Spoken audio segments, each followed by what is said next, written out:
I don't really know how to begin with this. My name is Henry Cartwright. I'm 26 years old and I have a story to tell. I've never told this to anyone, God forbid, but something happened to me a couple of years ago. Something horrible, beyond horrible. In fact, it happened to me and 7 others. Only 2 of them are still alive, as far as I'm aware. The reason that I'm telling this now is because, well, it's been eating me up inside. The last 2 years have been absolute torture, and I can't tell this to anyone without being sent back to the loony bin. The 2 others that survived, I can't talk to them about it because they won't speak to me, and I don't blame them. I've been riddled with such unbearable guilt at what happened 2 years ago. And if I don't say something now, I don't know how much longer I can last. If I will even last, whether I say anything or not. Before I tell you this story about what happened to the lot of us, there's something you need to understand.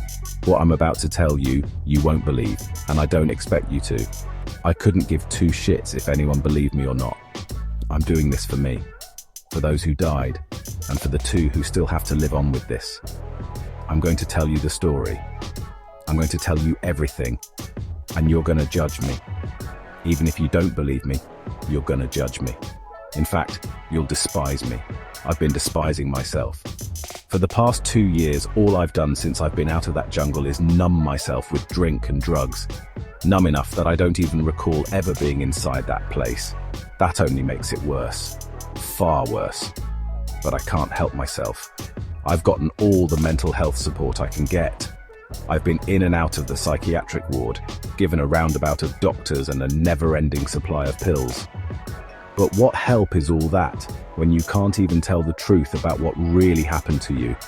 As far as the doctors know, as far as the world knows, all that happened was that a group of stupid adults who thought they knew how to solve the world's problems got themselves lost in one of the most dangerous parts of the world.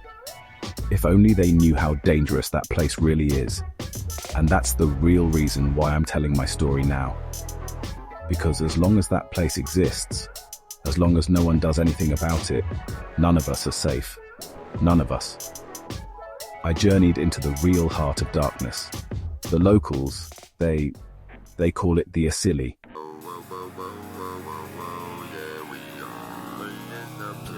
Like I said, this all happened around 2 years ago. I was living a comfortable life in North London at the time, waiting tables and washing dishes for a living. That's what happens when you drop out of university, I guess. Life was good though, you know? Like, it was comfortable. I looked forward to the football at the weekend and, honestly, London isn't that bad of a place to live. It's busy as hell, people and traffic everywhere. But London just seems like one of those places that brings the whole world to your feet. One day though, I get a text from my girlfriend, Nadia, or at the time, my ex-girlfriend, Nadia. She was studying in the States at the time, and we tried to keep it long distance, but you know how it goes. You just lose touch. Anyways, she texts me, wanting to know if we can do a video chat or something, and I said yes. And being the right idiot I was, I thought maybe she wanted to try things out again. That wasn't exactly the case. I mean, she did say that she missed me and was always thinking about me, and I thought the same, but she actually had some news. She had this group of friends, you see, an activist group. They called themselves the, BADS. What that stood for, I don't know. They were basically this group of activist students that wanted equal rights for all races, genders and stuff. Anyways, Nadia tells me that her and her friends were all planning this trip to Africa together, to the Congo actually, and she says that they're going to start their own commune there, in the ecosystem of the rainforest. I know what you're thinking. It sounds batshit mad, and that's what I said. Nadia did somewhat agree with me, but her reasoning was that the world isn't getting any more equal, and it's never really going to change. And so her friends said, why not start our own community in paradise? I'm not sure a war-torn country riddled with disease counts as paradise, but I guess to an American, any exotic jungle might seem that way. Anyways, Nadia then says to me that the group are short of people going, and she wondered if I was interested in joining their commune.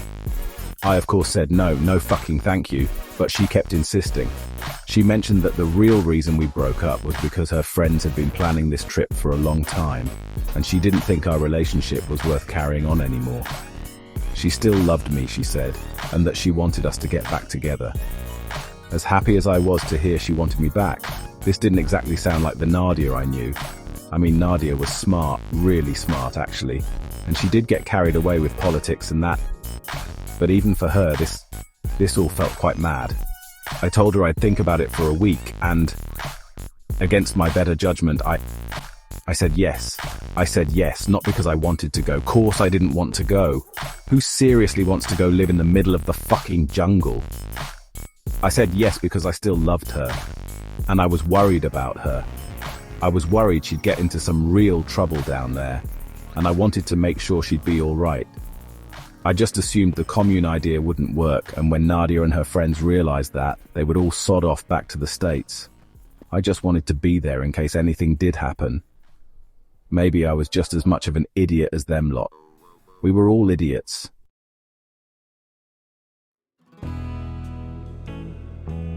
Well, a few months and malaria shots later, I was boarding a plane at Heathrow Airport and heading to Kinshasa, capital of the, Democratic Congo. My big sister Ellie, she begged me not to go. She said I was putting myself in danger, and I agreed, but I felt like I didn't really have a choice. My girlfriend was going to a dangerous place, and I felt I had to do something about it.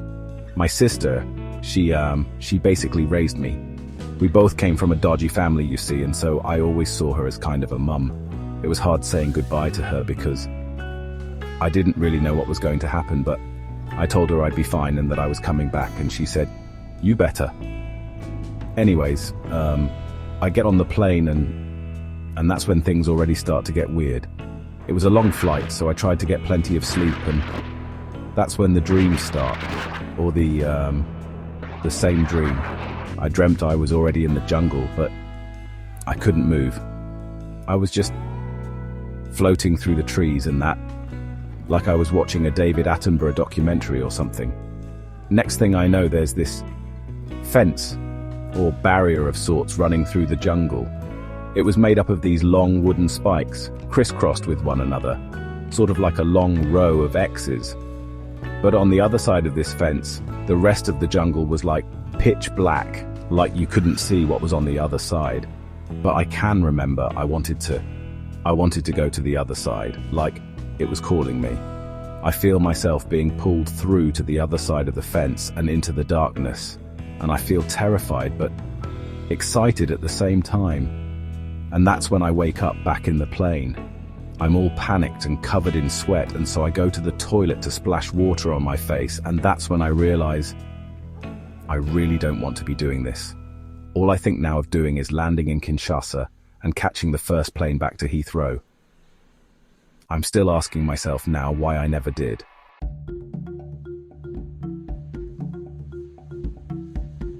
I land in Kinshasa, and after what seemed like an eternity, I work my way out the airport to find Nadia and her friends.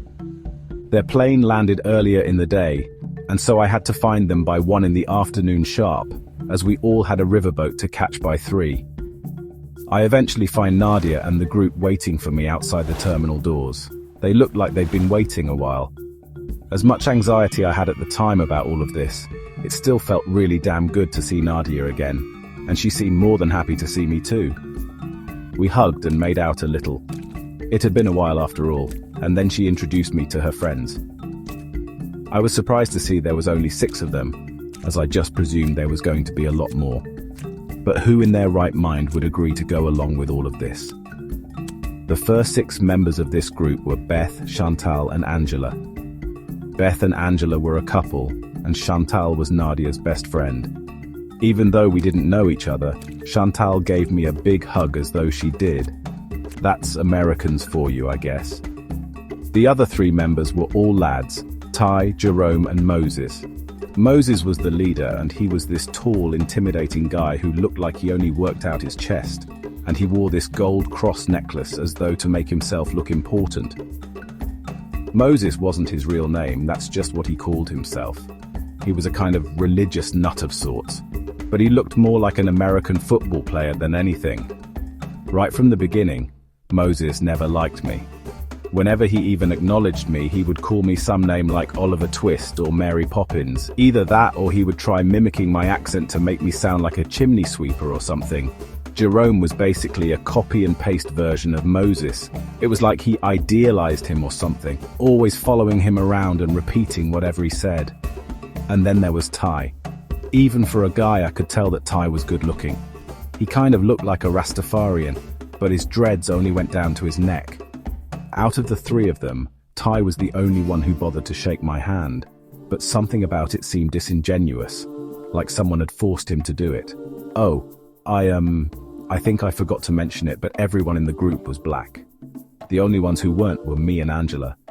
Angela wasn't part of the bads. She was just Beth's girlfriend.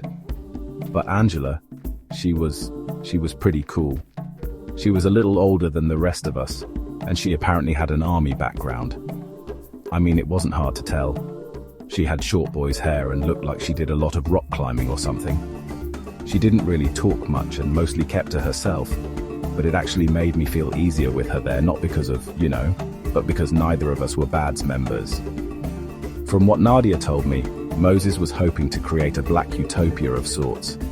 His argument was that humanity began in Africa, and so as an African American group, Africa would be the perfect destination for their commune.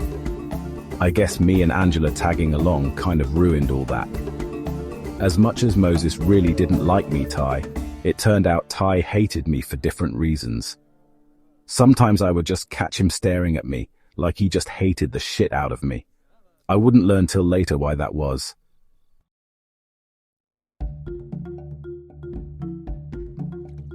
What happened next was the journey up the Congo River. Not much really happened, so I'll just try my best to skip through it. Luckily for us, the river was right next to the airport, so reaching it didn't take long, which meant we got to avoid the hours-long traffic. As bad as I thought London traffic was, Kinshasa was apparently much worse. We get to the river, and it's huge. I mean, really huge. The Congo River was apparently one of the largest rivers in the world, and it basically made the Thames look like a puddle. Anyways, we get there and there's this guy waiting for us by an old wooden boat with a motor. I thought he looked pretty shady, but Moses apparently arranged the whole thing. This guy, he only ever spoke French, so I never really understood what he was saying, but Moses spoke some French and he pays him the money. We all jump in the boat with our things, and the man starts taking us up the river. The journey upriver was good and bad. The region we were going to was days away, but it gave me time to reacquaint with Nadia, and the scenery, it was unbelievable. To begin with, there was people on the river everywhere, fishing in their boats or canoes and ferries more crammed than London Underground.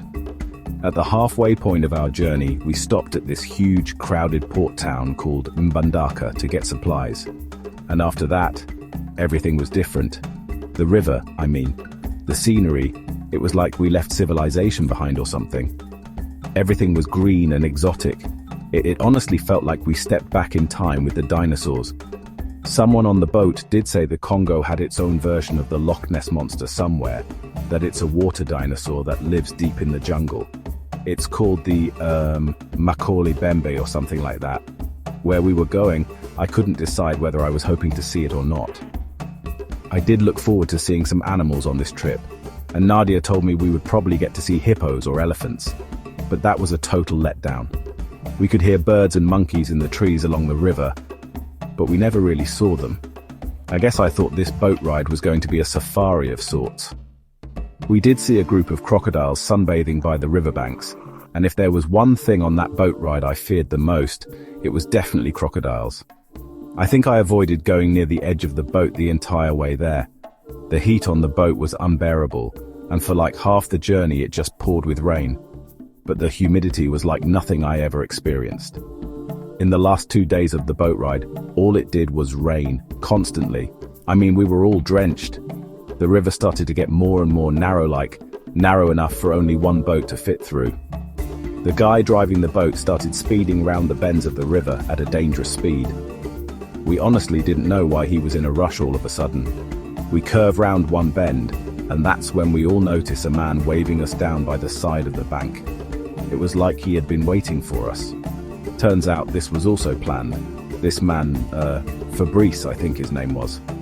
He was to take us through the rainforest to where the group had decided to build their commune. Moses paid the boat driver the rest of the money, and without even a goodbye, the guy turns his boat round and speeds off. It was like he didn't want to be in this region any longer than he had to. It honestly made me very nervous.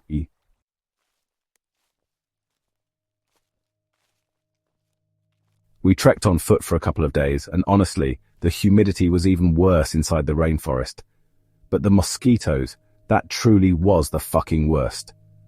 Most of us got very bad diarrhea too, and I think we all had to stop about 100 times just so someone could empty their guts behind a tree.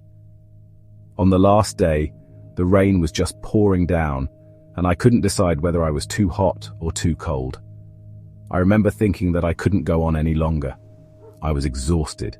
We all were. But just as this journey seemed like it would never end, the guide, Fabrice, he suddenly just stops. He stops and is just frozen, just looking ahead and not moving an inch. Moses and Jerome tried snapping him out of it, but then he just suddenly starts taking steps back, like he hit a dead end. Fabrice's English wasn't the best, but he just starts saying, "I go back, you go, I go back." Basically what he meant was that we had to continue without him. Moses tried convincing him to stay.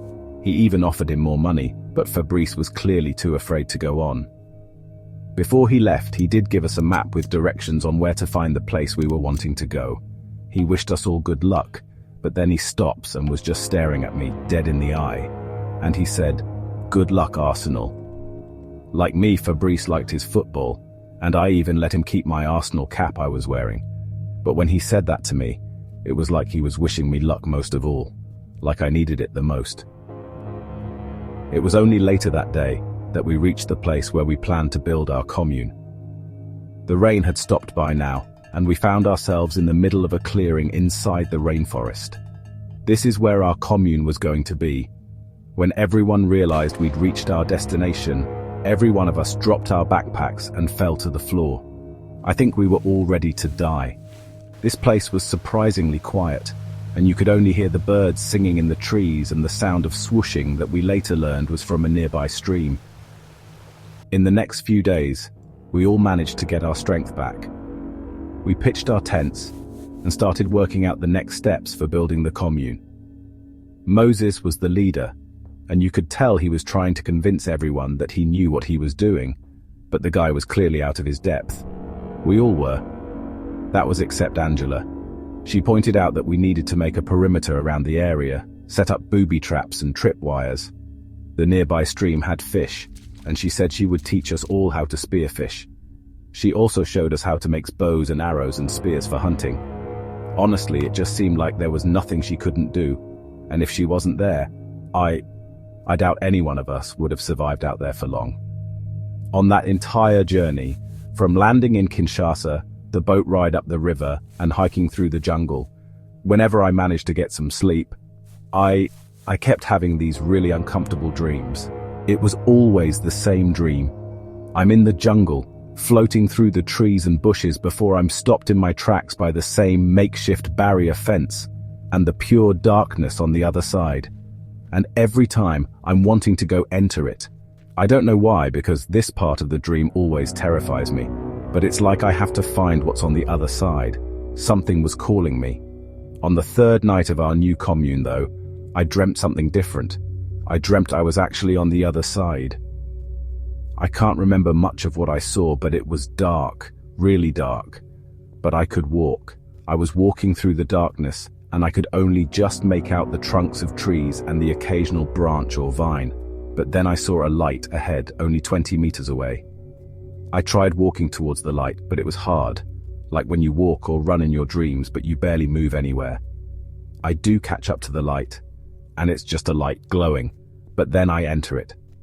I enter and I realize what I've entered's now a clearing, a perfect circle inside the jungle. Dark green vegetation around the curves, and inside this circle, right bang in the middle, is one single tree, or at least the trunk of a tree, a dead, rotting tree.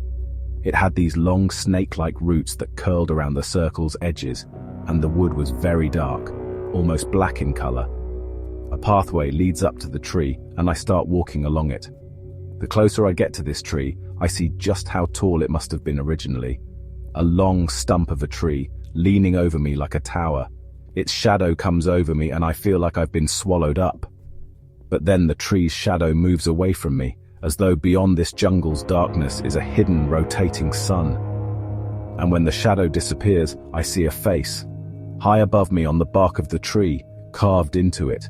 It looked like a mask, like an African tribal mask. The face was round and it only had slits for eyes and a mouth, but somehow the face looked like it was in agony, the most unbearable agony.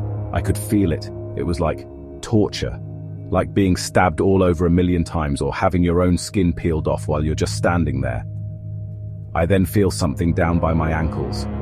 I look down to my feet, and around me, around the circle, the floor of the circle is covered with what look like hands, severed hands, scattered all over. I try and raise my feet, panicking. I'm too scared to step on them. But then the hands start moving, twitching their fingers. They start crawling like spiders all around the circle. The ones by my feet start to crawl up my legs and I'm too scared to brush them off. I now feel myself almost being molested by them, but I can't even move or do anything. I feel an unbearable weight come over me and I fall to the floor, and that's when I hear a zip.